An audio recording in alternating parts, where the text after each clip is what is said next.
तो कैसे हैं सब। डाबुरा ने वो कर दिखाया है जो जुजुत्सु काइसेन की हिस्ट्री में नामुमकिन माना जाता था। उसने महारागा को घुटनों पर ला दिया। लेकिन ये सिर्फ एक फाइट नहीं है, ये दो नेचुरल डिजास्टर्स का कोलिजन है। चैप्टर 16 ने सारे पावर स्केल को कचरे के डब्बे में फेंक दिया है। यूका मौत के दरवाजे पर है। गोजो क्लैन का सबसे गहरा डर हकीकत बन चुका है। और डाबुरा अब उस लेवल पर है जहां स्पेशल ग्रेड जैसे वर्ड भी उसकी इंसल्ट लगते हैं। So let me explain what happened in chapter 16। 68 साल, इतना वक्त लगा गोजो क्लैन को ये समझने में कि 10 शैडो टेक्निक कोई वरदान नहीं है, ये एक कर्ज है। चैप्टर 16 में ऊता कंफर्म करता है कि मैगमी जेनिन के बाद महारागा को फोरबिडन कैटेगरी में डाल दिया गया था। क्यों? क्योंकि लिमिटलेस और 6 आइज का काउंटर एग्जिस्ट करना ही गोजो क्लैन की डोमिनेंस के लिए खतरा था।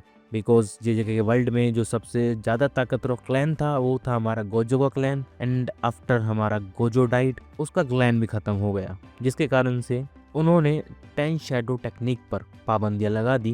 वेल ये पाबंदियाँ ज़्यादा नहीं थी, लाइक आप महारागा को बुला नहीं सकते हो, बस इतनी पाबंदी थी। तो फाइट शुरू होती है और डाबुरा कोई रहम नहीं दिखाता। उसका लाइट मास अटैक इतने वायलेंट है कि स्पेस टाइम खुद डिस्ट्रॉयड होने लगता है और महारागा के आर्म्स एवोपरेट नहीं, सीधे एटोमाइज होते हैं, यानी कि। लेकिन यहीं पर ही आते हैं 8 हैंडल स्वॉर्ड का असली खौफ। सिंपल सा क्लिक और व्हील घूमता है और महारागा डाबुरा की स्पीड को मानो डाउनलोड कर लेता है। लाइक महारागा उसके जितना फास्ट हो जाता है और उसको एक अच्छा खासा पंच मारता है। बट वहीं डाबुरा पूरी बिल्डिंग को कंप्रेस करता है और उसे महारागा की तरफ किसी गोली की तरफ फेंकता है। ये ब्रूट फोर्स नहीं है भाई, ये पूरी तबाही का मंजर है। लेकिन यहाँ ये सवाल आपके मन में जरूर आता होगा, लाइक इस सवाल का जवाब हमें जीजे के सीजन 1 में भी मिला है, बट लाइक मैं आप लोगों को समझा देता हूँ। महारागा इतनी जल्दी किसी भी डैमेज से कैसे सरवाइव कर लेता है, अपने आप को हील कैसे कर लेता है? अगर ये सवाल मन में है तो हमारे सुगुना ने बताया था कि कर्स स्पिरिट वो नेचर के सबसे ज़्यादा करीब होती है ह्यूमन के कंपैरिजन में। इसलिए जो एनर्जी जिसको हम कर्स एनर्जी कहते हैं वो उसको बेहतर तरीके से यूटिलाइज कर सकते हैं।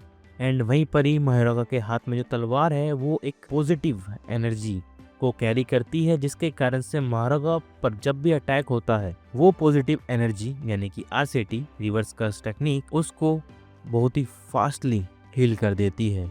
जिसके कारण से यही एक अंतर है जो कि ह्यूमंस और कर्स स्पिरिट को डिफरेंस करता है। लाइक कर्स एनर्जी के मामले में लाइक हमारा गोजो बीच से कट गया था, अपने आप को हील नहीं कर पाया था क्योंकि वो नेचर के इतने करीब नहीं है। और वहीं पर ही महारागा वो सिंपली मर चुका हुआ एक स्पिरिट है जो नेचर के सबसे ज्यादा करीब है, जिसके कारण से महारागा किसी भी अटैक को डायरेक्ट अपने ऊपर लेता है और उसको अडेप्ट कर लेता है।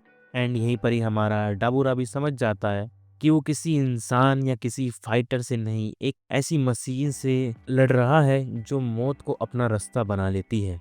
अगर वो अगले 60 सेकंड में महारागा को पूरी तरह मिटा नहीं देता तो महारागा डाबुरा से भी बड़ा खतरा बन जाएगा। व्हील का हर एक रोटेशन डाबुरा के लिए एक डेथ क्लॉक साबित होगा। एंड ऑल्सो इस चैप्टर में फाइट सिर्फ हमारे डाबुरा और महारागा नहीं कर रहे हैं, पैरेलल में एक और फाइट चल रही है मारू वर्सेस सुरुगी की। और सुरुगी का कैरेक्टर यहाँ हेवेनली रिसेक्शन का खौफनाक मंजर डिस्प्ले करता है। तोजी याद है आपको? उसी की तरह सुविरी के पास 0 कर्स एनर्जी होती है और इसको पाने के लिए उसने अपनी वॉइस का त्याग किया होता है ताकि वो अपने बॉडी के ब्रूट फोर्स को पीक पर ले जा सके। उसका प्रेजेंस डिटेक्ट करना नामुमकिन होता है, जैसे हमारे तोजी का था, वो जो उसको डिटेक्ट नहीं कर पाया था। एंड 6 आई की खासियत ये होती है कि वो किसी भी कर्स एनर्जी को एक्टिव होने से पहले ही उसके बारे में पता लगा लेती है। एंड यहीं पर ये क्वेश्चन सभी के मन में आया था कि जब महारागा या कह लो सुकुना ने वो डायमेंशनल कट यूज़ किया तो गोजो को दिखा कैसे नहीं? वेल वो लूप होल था गोजो को मारने का। खैर पुरानी बातों पर नहीं आते हैं और असली इमोशनल बात पर आते हैं जब हमें पता चलता है ब्लैक रोब के बारे में। यूका को मौत से बचाने का अब एक रास्ता बचा है, वही रेड टूल जो सदियों पुरानी कर्स टेक्निक को नलीफाई करता है। डाबुरा को लगता है कि वो अपनी ताकत से सबको बचा लेगा, पर असलियत में उसकी वही ताकत सबके लिए मौत का जाल बनाती है। महारोगा का समन होना कोई इत्तेफाक नहीं बल्कि डाबूरा की एक्सट्रीम एनर्जी का एक रिएक्शन होता है। डाबूरा जितना ज्यादा अपने लाइट मास अनलीज करता है, महारोगा उतना ही तेजी से इवॉल्व होता है, जिसका सीधा असर यूका की गिरती हुई हालत पर पड़ता है। बिकॉज महारोगा जितना ज्यादा ताकतवर होगा, यूका उसको उतना ही कम कंट्रोल कर पाएगी। लाइक उसकी हालत हमारे मेगुमे की तरह होती है, लाइक कुछ भी नहीं कर सकता। एंड चैप्टर का क्लाइमैक्स आता है जब मारू अपने ट्रम्प कार्ड निकालता है, चाओस एंड ऑर्डर। ये डोमेन एक्सपेंशन नहीं है, ये रियलिटी मैनिपुलेशन है।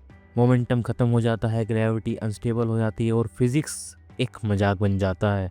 लेकिन थोड़ा ठहरिए और ध्यान से देखिए, ये पैनल दिखाता है कि डाबूरा अब सिर्फ एक फाइटर नहीं, एक एंटिटी बन चुका है जो रूल्स लिखता है। इसके साथ ये चैप्टर यहीं पर ही खत्म होता है। अब अगले चैप्टर में देखेंगे कि महारोगा वर्सेस डाबूरा कितनी खतरनाक होने वाली है और क्या महारोगा इसको अडेप्ट कर भी पाएगा या नहीं। पहले छोटा सा रिव्यू था इस चैप्टर का, जिसको पसंद आया वीडियो को लाइक करना। इंटरेस्टिंग वीडियो आने वाली, काफी सारे कॉन्सेप्ट हैं जो सोच के रखे हैं। वीडियो पसंद आई है तो दबा देना लाइक का बटन।